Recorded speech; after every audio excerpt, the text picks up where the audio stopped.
विवेकानंदांच्या जीवनचरित्र या ठिकाणी मी आपल्या समोर सादर करणार आहे.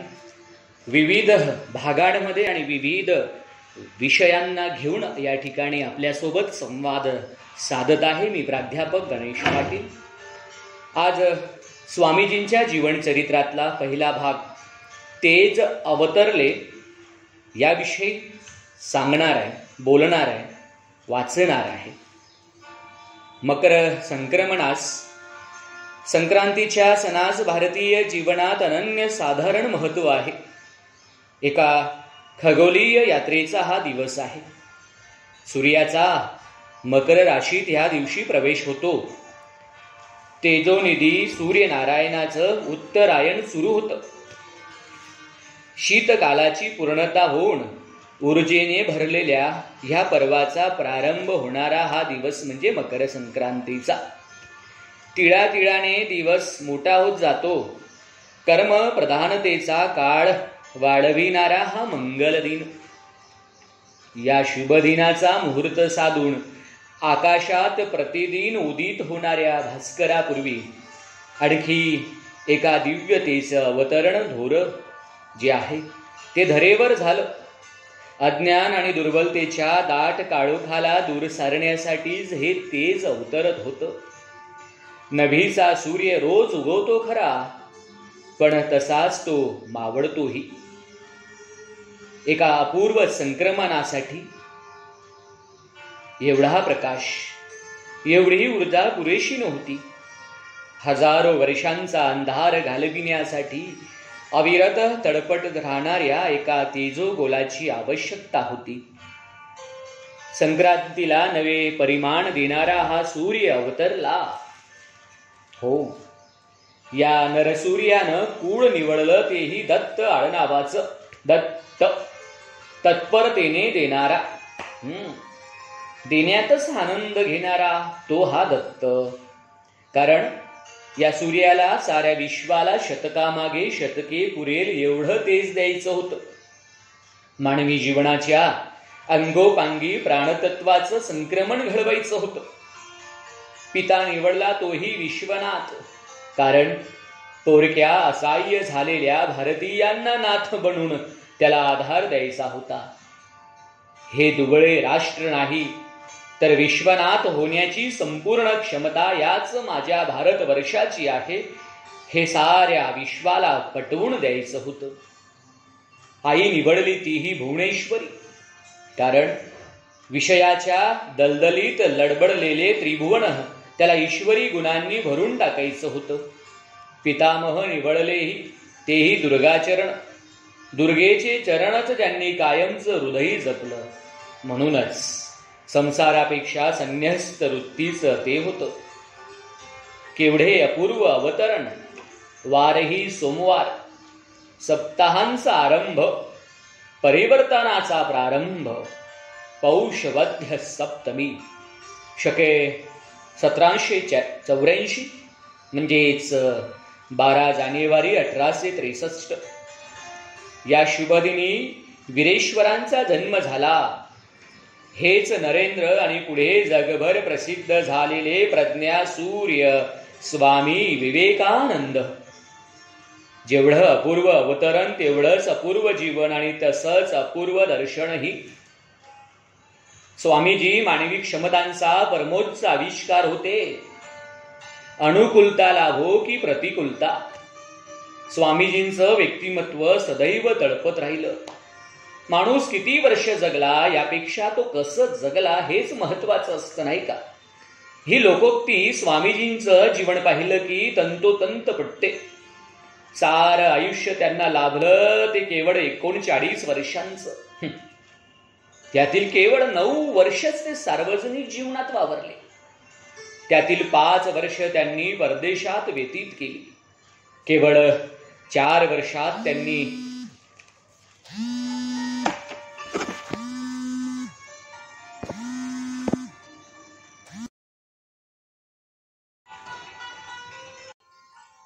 आत्मविस्मृतीच्या झंझावातात श्रीमद आद्य शंकराचार्यांनी जसं अद्वैत तत्वज्ञानाचं तेच आसेतू हिमाचल स्थापित केलं. तसेच महान कार्य स्वामीजींनी केलं. अद्वैत तत्वाची ध्वजा त्यांनी सर्व त्रिखंडात सामर्थ्यानं फडकविली. जणू संन्यासाची जी वृत्ती आहे ती विजिगीषुता सिद्ध करण्यासाठीच या दोघांचा जन्म होता. दोघांच्या जीवनात केवढं साम्य आहे पहा ना. हे पाहिलं की मन थक्क होतो. दोघांनाही आयुष्याची 40शी जणू गाठायचीच नव्हती. दोघांनीही पराभूत मानसिकता असलेल्या भारतवर्षात प्राण फुंकले. दोघांनाही चरैवेतीचा अर्थ पूर्णत्वाने समजला होता. वेदांताच्या प्राशणानं उभयतांची वृत्ती पुरुषार्थी झाली होती. जन्मदात्रीच्या प्रेमपाशांना ठामपणे दूर सारून संन्यासाश्रमाचा आश्रय घेण्यातही या दिव्य पुरुषांचं जीवन एकसारखंच होतं. स्वामीजींच्या जीवनाचे प्रेरणामूल्य मोजण्यासाठी तेव्हाही कोणतं मोजमाप नव्हतं आणि मानवी जीवनाच्या आजच्या प्रगत अवस्थेतही ते अमूल्य अचूक मोजता येईल असं वाटत नाही. नुसत्या त्यांच्या प्रतिमेकडे पाहिल्यानेही मनाचं सार दैन्य पार नाहीसं होतं नाही का. त्यांचं उभं राहणं, त्यांचं बसणं, त्यांचं रूप एवढं पाहण्यानंही पाहणाऱ्याच्या मनात हत्तीचं बळ संचारतो. स्वतःच्या छातीवर दोन्ही हाताची घडी घालून उभे असलेले स्वामीजींचं रूप पाहिलं तरी अक्षुण्य युवा ऊर्जेचा साक्षात्कार होतो. 3 दिवस आर्जव करूनही साह्यानुकूल न होणाऱ्या सागरासमोर आपल्या धनुष्याला प्रत्यंचा लावत दुर्दम्य वीरतेनं युद्धसज्ज झालेल्या श्रीरामाच्या रूपाची सहज आठवण व्हावी असं स्वामीजींचं रूप व्यक्तिमत्व होतं. एका खऱ्या युवकाचं, एका सामर्थ्यवान योद्ध्याचं, एका स्वयंभू पूर्णतेचं ते उत्कट व्यक्तिमत्व पाहून अशुभ चढचढा कापू लागावं आणि सार शुभशंकर उलटून प्रकट व्हावं असंच होतं. असे हे युवक प्रवर, युवहृदयांची चिरंतन स्फूर्ती असणारं जीवन घडलं कसं. केवळ 9 वर्षांमध्ये विश्वविजयाचे धनी झाले कसे. अनेक विषयांमध्ये त्यांच्या ऋतंभरा प्रज्ञेनं लीलया संचार केला कसा. मोक्ष मुक्तीसाठी अपार आसुसलेल्या त्यांच्या अंतकरणात समाजाप्रती अथांग करुणा दाटून आली कशी. त्या करुणेनं कार्पण्यता न अंगीकारता कर्म प्रधानता स्वीकारली कशी.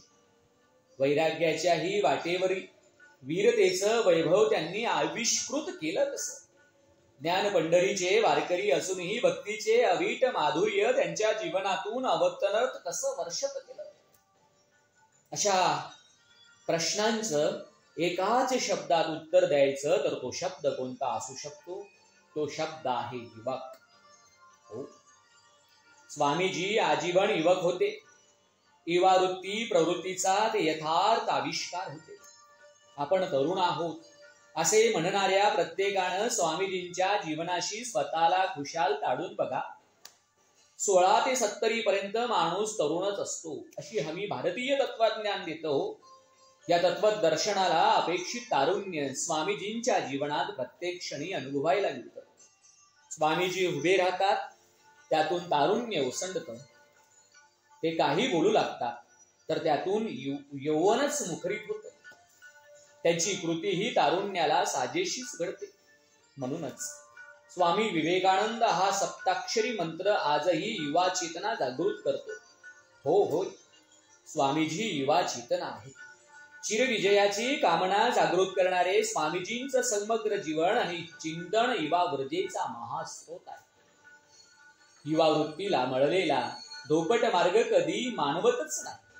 नरेंद्र बालपणापासूनच स्वतःची वाट स्वतंत्रपणानं शोधत होते. घरासमोर झाड नरेंद्रांना सदैव निमंत्रण देत असे. पायथ्याशी खेळता खेळता झाडाच्या शेंडाकडे लक्ष गेलेच असे. बापरे किती उंच. ही झाली साधारण बालसुलभ प्रतिक्रिया. उत्तुंगता पाहून बालमणी अचंबित होतात. म्हातारी मणी निमूट होतात. युवा मनाला मात्र ती उंची आव्हान वाटते. नरेंद्राची युवा वृत्ती ती उंची गाठण्यासाठी उतावीळ होत असे. वेळी अवेळी ती उंची गाठण्याचा ध्यास माता भुवनेश्वरी देवींनी समजावावे. न ऐकले तर भय दाखवावं. कुणी म्हणावे बिले अवेळी झाडावर जाऊ नको. तिथे वरच्या बाजूला ब्रह्मराक्षस आहे बरे. आणि टडतडीत दुपारी शोधूनही बिले सापडत नाही म्हटल्यावर व्याकुळ झालेल्या मातेच्या कानावर शब्द यावे, मी इथे झाडावर आहे, बघतो तो ब्रह्मराक्षस कुठे आहे ते. आणि नरेंद्र झाडावर ऐटीत बसले. म्हटले तर हा बाल्यपणाच आहे, पण त्यातही आहे भयावर मात करणाऱ्या धैर्याची विजय. नाहीतरी भीत्या पाठीच ब्रह्म राक्षस असतो ना. भय संपलं की राक्षस संपून केवळ ब्रह्मच हाती येतो नाही का. चाकुरीतून चालतानाही अकाली प्रौढत्वाला धाप लागते हो. युवक वृत्ती तर दोन डोकांच्या विसंगत रंगरूपात निटून नटून निघते. व्रात्यपणा आणि अवखडपणा नरेंद्राच्या अंगी किती असावा. खोड्या वाढल्या म्हणून धरून दामटण्यासाठी पाठीमागे धावणाऱ्या कुणी आपल्याला पकडू नये म्हणून नरेंद्र खुशाल गटारातील घाण अंगाला लावून घेत. सोहळ्या ओवळ्यात गुंतलेली मंडळी अशावेळी काय करणार. कधी काही बिनसलं की असा आक्रोश सुरू होई की त्यावेळी नरेंद्रांना शांत करणं कोणालाच साधक नसे. आता या महारुद्राला शांत करावं तरी कसं. माता काय करेल. नळाच्या थंड पाण्याची धार नरेंद्राच्या मस्तकावर पडली. शिव शिव शिव, शांत हो, नाहीतर श्री शिव तुला कैलासात घेणार नाही. म्हटल्यावर स्वारी शांत व्हायची. अन दुसरे टोक परमेश्वराची पूजा अर्चा आणि ध्यान धारणा. प्रारंभी श्रीरामचंद्रांच्या आणि पुढे श्री शिवांच्या मूर्तीसमोर बसून नरेंद्र असे ध्यानमग्न होऊन जात की सार जणू अस्तित्वातच नाही. आवाज करा, हाका मारा, पण हे महोदय पूर्ण ध्यानस्थ होऊन जात. एकदा तर खोलीचं दार फोडून नरेंद्राचा शोध घ्यावा लागला तरी त्यांची तंद्री किंचितही भंगली नाही म्हटले. आरे चाणक्यांना चंद्रगुप्त कसा सापडला याची कथा प्रसिद्ध आहे. खेड्या वनातल्या मुलांचा खेळ चालला होता. त्यांनी दरबार भरवला होता. चंद्रगुप्त खेळात राजा झाला होता. होता खेळ तरी चंद्रगुप्ताचं तेज चाणक्यांनी हेरलं. हाच चंद्रगुप्त पुढे मगधामध्ये राष्ट्रीय पुनरुत्थाचं साधन बनला. नरेंद्रांनाही राजसभेचा खेळ भारी आवडे. ते स्वतः सम्राट व्हायचे. घराच्या पायऱ्यांचा मग दरबार होत असे. राजकीय साम्राज्याचे ते सम्राट कधी झाले नाहीत, पण युवा हृदय सम्राट या पदावर ते कायमच आरूढ झाले. हे कोणी नाकारू शकणार नाही. बालपणी सम्राट झाले आणि भांडणाचे कज्जे त्यांनी सोडवले. तशी मित्रांच्या दोन गटांना चितवून भांडणे लावलीही. राज्यकर्ताला हे दोन्ही जमलेच पाहिजे ना. खूप मस्ती, माकड उड्या, हाणामारी हे अतिरिक्त छंदही काही कमी नव्हते त्यांचे. खेळ कोणताही असो, नेतृत्व नरेंद्राकडेच राहत असे. हे एक टोक जसं तसं दुसरं टोकही अद्भुतच हो. देण्याच्या बाबतीत उदार करण्याचे अवतार शोभावे. साधू संन्यासी दिसायची खोटी, हाती लागेल ते देऊन नरेंद्र मोकळे होत. अगदी कमरेचे सोडूनही त्यांना देण्यात मागे पुढे पाहिलं नाही. पुढे पुढे तर कोणी साधू बैरागी घराकडे येतो आहे अशी चाहूल लागताच घरातील मंडळी नरेंद्राला एखाद्या खोलीत डांबून ठेवत. पण तशाही अवस्थेत खोलीच्या खिडकीतून याचकाकडे काही टाकण्याचा नरेंद्राचा प्रयत्न राहील. ढगांनी अडवले म्हणून सूर्याची किरणे माघारी थोडीच फिरतात. शाळेत जर दावेच लागणार होते, विश्वनाथ दत्तांच्या सारखा पिता याबाबत दक्ष असणारच हो. पण नरेंद्राचा स्वभाव शाळेच्या शिस्तीला अनुकूल नव्हता. जरा शांत बसतील तर शपथ. सतत चुळबुळ आणि गप्पांमध्ये रस असणारा मुलगा वर्गाला कसा चालावा. कातावलेल्या शिक्षकांनी मध्येच काही प्रश्न नरेंद्राला विचारले तर उत्तर मात्र ते तंतोतंत विंचूक देत असत. गप्पाही सुरू आणि शिकवलेलंही ऐकणंही सुरू, असं दोन्ही सुरू असे. ही बुद्धीची ग्रहण शक्ती अगदी शेवटपर्यंत तशीच होती बरं. हिरवी वयाच्या 7व्या वर्षी मुक्तबोध हे संस्कृत व्याकरण तोंडपाठ कसं झालं होतं. ज्या वयात इतर मुले मुळाक्षरे समजून घेत होती, त्या वयात नरेंद्र मात्र लिहू आणि वाचू लागली होती. रामायण महाभारतातील कित्येक उतारे अगदी लहान वयात त्यांच्या स्मरणात पक्के होते. तीव्र बुद्धी, अफाट ग्रहण शक्ती याचे नरेंद्र धनी होते.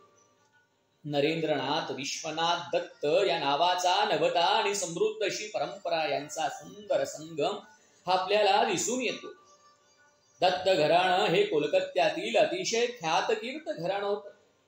तेथील सर्वोच्च न्यायालयातील प्रसिद्ध विधितज्ञ राममोहन दत्त यांच्या कर्तृत्वानं दत्त घराण्याला प्रतिष्ठा प्राप्त झाली. लक्ष्मीचा वरदहस्त लाभल्यानं 12 महिने घरात सण उत्सवाचेच वातावरण असते. शहरातील कुबेरांनाही दत्त घराण्याच्या ऐश्वर्याचा हेवा वाटावा अशी एकूण परिस्थिती होती. राममोहन दत्त यांच्या कर्तृत्वानं हे ऐश्वर्य सतत वाढतच होतं. त्यांच्या पुत्रानेही पित्याचा व्यवसाय स्वीकारला. दुर्गाचरण हे राममोहनांच्या पुत्रांचं नाव. संस्कृत, फारशी आणि इंग्रजी भाषा ज्ञानानं दुर्गाचरण ही लौकिक जीवनात यशस्वी ठरत होते. पण त्यांचं मन अलौकिकाच्या ध्यासानं भरून गेलं होतं. असे नसते तर आपली पत्नी आणि एकुलता एक पुत्र विश्वनाथ यांचा त्याग करून वयाच्या केवळ 25व्या वर्षी दुर्गाचरण संन्यासी झाले नसते. विश्वनाथ वयाने वाढू लागले तसा सर्वांना एक अनुभव येऊ लागला. हा मुलगा आपल्या पितामहांसारखा राममोहनांसारखा होणार अशी चिन्हे दिसू लागली. योग्य वेळी विश्वनाथांनी वकिलीला प्रारंभ केला. देवदत्त प्रतिभा आणि अनाथंग व्यासंग असणाऱ्या विश्वनाथांवर लक्ष्मीही प्रसन्न होती. परिणामी देवधर्म, आचार विचार अशा गोष्टीत स्वतःला शिनवून घेण्यापेक्षाही साहित्य, संगीत, इतिहास, काव्य यात विश्वनाथ अधिक रमले. व्यवसाय उत्तम चालत असल्यानं कमाई उत्तम होतीच आणि खर्चही मुक्तपणे होत होता. फळाने भरलेल्या वृक्षावर पक्ष्यांचे थवे द्यावे तसं संपन्नतेची फळे लागलेल्या दत्त परिवाराच्या वृक्षावर नात्या गोत्यांची पाखरं सदैव असत. मित्रांचा राबताही नेहमीचाच झालेला. यांच्या सर्वांच्या दिमतीला नोकर चाकर आलेच. एखाद्या संस्थानी सारखा एकूण धातमाट विश्वनाथ यांना या सगळ्याची हौस होतीच. त्यांची वृत्ती स्वतंत्र होती. आहार विहार खानदानी मुसलमान पक्षकारांच्या सहवासाने तीच छाप होती. मित्रवत्सलता हा त्यांचा स्वभाव, औदार्य हाच त्यांचा धर्म. अशा वेळी हिशोब नावाच्या आवश्यक बाबीकडे लक्ष जाणं अवघडच. अगत्य आणि पाहुणचार समजू शकते, पण कित्येक फुकटचंद असेही होते की त्यांना खायला प्यायला घालून शिवाय अशांच्या नशा पाण्याच्या खर्चाची व्यवस्थाही विश्वनाथ दत्त करीत असत. पठडी आणि परंपरेपेक्षा नवनतेची आणि ऐशोरामाची विश्वनाथांना ओढ होती. विश्वनाथांच्या पत्नी भुवनेश्वरी देवी यांचा स्वभाव अगदी वेगळा होता. वृत्तीचे वळण परंपरागत संस्काराने घडलेलं होतं. आपले गृहिणींचं कर्तव्य चोख पार पाडण्यात त्यांचा हा सारा दिवस जाईल. रामायण, महाभारत, भागवत या ग्रंथांचं त्यांचं नित्य वाचन होतं. अत्यंत मृदुभाषी प्रेमळ अशा भुवनेश्वरी देवी नितांत धर्मपरायण होत्या. त्या अन्न ग्रहण करण्यापूर्वी शिवपूजा करीत असत. हे व्रत त्यांनी आजन्म पाळलं. कन्या रत्नांनी त्यांची कूस उजवली होती, तरी पुत्र प्राप्तीची आस त्यांच्या मनी मानसी होती. आपली प्रार्थना भगवंत कधी ऐकेल या प्रश्नानं त्या विव्हल होत. पुत्रप्राप्तीसाठी त्यांनी व्रतवैकल्य केली. काशी विश्वेश्वराच्या मंदिरात रोजची पूजा हवनाची व्यवस्थाही करण्यात आली. सर्व मर्यादांचं काटेकोर पालन करण्यात त्या दक्ष होत्या. त्यामुळेच त्यांच्याशी वागताना कुणीही स्त्री पुरुष मर्यादांचं भान ठेवूनच वागत असत. हीच दक्षता नरेंद्रनाथांच्या प्रतिपाळाबाबत त्यांनी घेतली होती. आपल्या प्राणप्रिय पुत्राच्या ठाई उत्तमतेचा ध्यास त्यांनी फुलवला. नरेंद्रनाथांना अस्सल माणूस बनविण्यासाठी त्या कायम प्रयत्नरत राहिल्या. स्त्री सुलभ भावुकता त्यांच्याकडे होतीच, पण त्यांचा पिंड खंबीर कणखर होता. अनेक प्रसंगी अन्याय असत्याच्या विरोधात या खंबीरपणामुळेच त्या उभ्या ठाकल्याचे दिसून येतं. त्यांच्या कणखरपणाचा हृदय हेलावून टाकणारा प्रसंग डोळ्यासमोर जाणं केवळ अशक्य. स्वामी विवेकानंदांचं पार्थिव ठेवलेली चिता धगधगली त्यावेळी तेथे उभ्या असलेल्या भुवनेश्वरी देवी धुर्योदात्तपणे अंतिम प्रार्थनेत सहभागी होत्या. आईचा दुःखावेग त्यांच्या काळजात उसळला तर असेल, पण एका योद्ध्याला अंतिम प्रणाम करताना क्षात्राने मातेला शोभणारे धैर्य त्यांनी प्रकट केलं. आत आवरलेले दुःखही केवळ पुत्र वियोगाचेच होते काय? छे, समग्र मानवाच्या अभ्युदयासाठी झिजणाऱ्या एका नर शार्दुलाला आणखी जास्त आयुष्य लाभले असते तर स्वीकृत कार्य त्याच्या हातून अधिक झालं असतं. ते अवरुद्ध झाले. याचं दुःख भुवनेश्वरी देवींना जास्त होतं. विश्वनाथ दत्त आणि भुवनेश्वरी देवी यांच्या अशा दोन स्वतंत्र जीवनधारणांच्या प्रवाहानं नरेंद्रनाथांचं जीवन घडलं. परंपरा व नवता हे प्रवाह खरे तर परस्पर विरोधी आहेत, पण परस्पर विरोधी असणारी पंचमहाभूते आत्मतत्वाच्या सानिध्यात येताच एकमेकांना पूरक होतातच ना. नरेंद्रनाथ नावाच्या आत्मारामाच्या संपर्कात माता पित्याच्या जीवनधारा एकत्र आल्या, एकरूप झाल्या आणि समन्वयाचा हाच संस्कार घेऊन नरेंद्रनाथ उभे राहिले. स्वामीजींचं जीवन म्हणजे मंगलतेचा, उदात्ततेचा, उत्तमतेचा समन्वयच म्हणावा लागेल. कुतोपि लभ्यते म्हणत मिळेल तिथून ज्ञान घ्यावं ही वेदांची आज्ञा आहे. आम्हास कानांनी शुभ गोष्टीच ऐकू यावं, आमच्या नेत्रांनी आम्हास चांगलेच दिसो अशी वैदिक प्रार्थना आहे. संगच्छत्वम संवदत्वम संवो मनासी जानताम हे संज्ञान सुक्त आहे. खऱ्या समन्वयाचा हा तात्विक आधार आहे. स्वामीजींनी हे तत्व आपल्या जीवनात आचरून दाखवलं. सर्व जगातून जे जे उत्तम, उदात्त, उन्नत, महन, मधुर ते स्वामीजींनी मोकळेपणानं स्वीकारलं. संकीर्णता, असूया, द्वेष यांचा लेश मात्र स्पर्श न झालेले स्वामीजींचं मन परंपरा आणि नवता, पौरात्य आणि पाश्चिमात्य, धार्मिकता आणि विज्ञान, ईश्वरी अनुसंधान आणि माणूसपणाचा सन्मान यांचा सहज समन्वय साधू शकले. पण स्वामीजींचा समन्वय म्हणजे सबगोलंकारी वृत्ती नव्हे. आत्मगौरवाला तिलांजली न देता गौरवशाली असणारं सार स्वीकारण्याची पारदर्शी वृत्ती आहे. तडजोडीतून आलेल्या समन्वयाचा विचार माणसाला स्वतःचं सर्वस्व सोडायला लावतो. आत्मभानपूर्वक आलेला समन्वय सामर्थ्य वाढवतो. शिवाय सायुज्यतेचा साक्षात्कार घडवतो. पूज्य गुरुदेव रामकृष्णांनी या सायुज्यतेला एका सूत्रात समोर ठेवलं. शिवभावे जीवसेवा. समन्वयाचा हा पूर्ण विकसित आविष्कारच म्हणावा लागेल. शिव आणि जीव एकच आहे. स्वामी विवेकानंदांची वासुदेव सर्वमिती ही अवस्था याच समन्वयाचं रूप आहे. याची विजय भुवनेश्वरी देवी यांच्या आणि विश्वनाथ दत्तांच्या विचार आचारातून पेरली गेली होती. बालपणी आपण कसे होतो हे सांगताना मजेशीरपणे स्वामीजी एकदा म्हणाले, लहानपणापासूनच एक जिद्दी सैतान होतो. आणखी काय, एरवी उगीच का हाती एक छदाम नसताना सारी दुनिया पालती घातली असेल. पण वरवर मजेने उच्चारलेल्या वाक्यात आपल्याला घडविणाऱ्या माता पिता सद्गुरूंविषयीची अपार कृतज्ञता दिसून येत नाही काय? एका जिद्दी सैतानाला मात्या पित्यानं घडवलं आणि पूज्य ठाकूरांनी तेच सुघड व्यक्तिमत्व ध्येय सुवर्णानं मढवलं. स्वामीजींनी आपल्या आईचा शब्द कधी मोडला नाही. आपल्या पित्याने वादविवादासह विचार विनिमयाचं स्वातंत्र्य देऊन आत्मविश्वास वाढविला असं ते म्हणत. तर गुरुदेवांनी त्यांचं कार्य करण्यासाठी आपल्याला निवडलं, एक साधन म्हणून निवडलं हे सांग त्यांचा ऊर कुरुत कृतज्ञतेनं भरून येईल. नरेंद्रनाथांचं विद्याभ्यासाचं वय झालं. वय वर्ष 5. तेव्हा त्यांना शिकविण्यासाठी एक गुरुजी घरी येऊ लागले.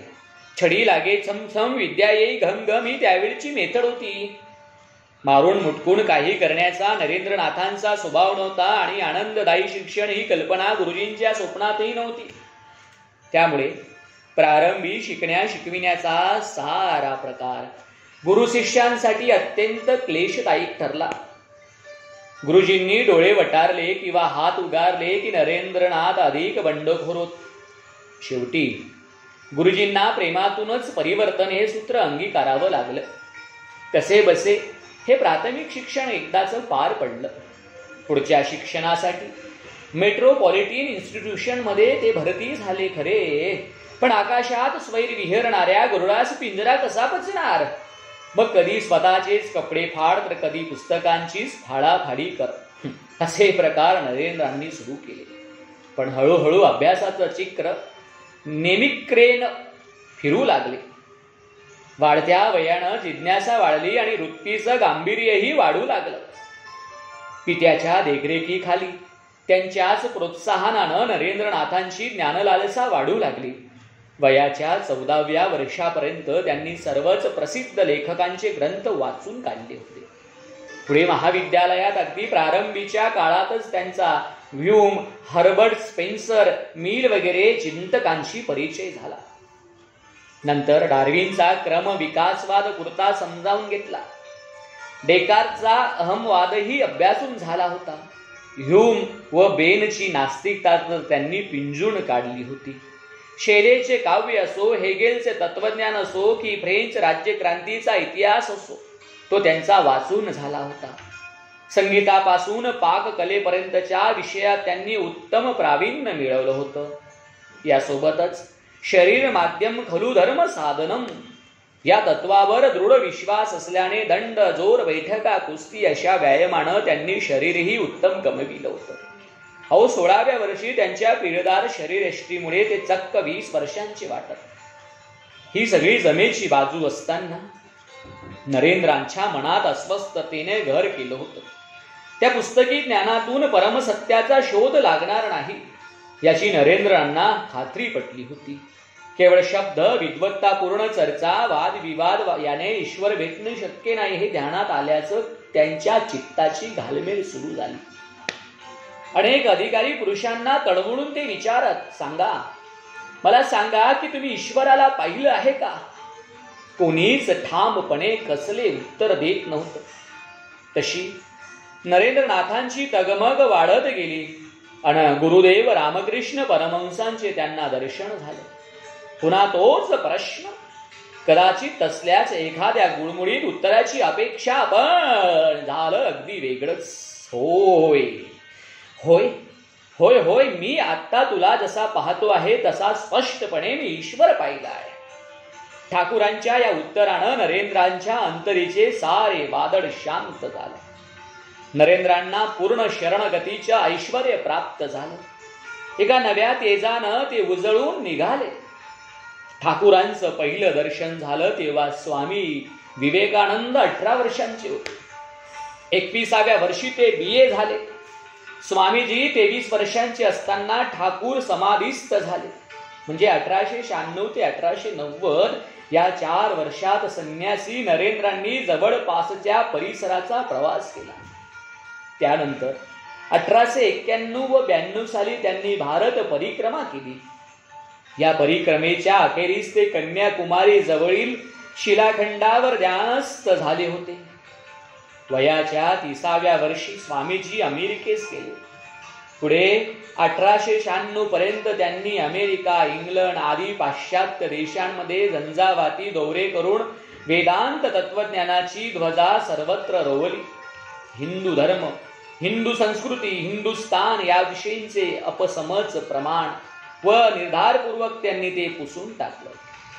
1897 ला मायदेशी परत आलेल्या स्वामीजींनी कोलकात्याला रामकृष्ण मठ व मिशनची स्थापना केली. संपूर्ण उत्तर हिंदुस्थानात प्रवास केला. जुलै 1899 मध्ये ते दुसऱ्यांदा अमेरिकेस गेले. युरोपचा यशस्वी दौरा करून 19व्याच्या अखेरीस कोलकात्याला स्वामीजी परत आले. महासमाधी घेईपर्यंत म्हणजे 4 जुलै 1902 पर्यंत ते तेथेच होते. वयाच्या 30व्या वर्षी सार्वजनिक जीवन सागरात स्वामीजींनी आपली जीवन नौका लोटली. पुढची 9 वर्ष ते सतत ज्ञान प्रसार, संघटन, सेवा या त्रिसूत्रीच्या आधारे लोकयात्रेला वळण देत राहिले. सतत प्रवास, अविश्रांत परिश्रम आणि भारतीय उत्थानाचा ध्यास हाच या 9 वर्षांच्या श्वास बनून गेला. अशा दिव्य चरित्राच्या या धावत्या परिशीलनातही आपल्या हाती लागतो प्रखर तो विचार ज्वाळेचा पोत. तोच वर्तमानातील युवा शक्तीचा वारस आहे.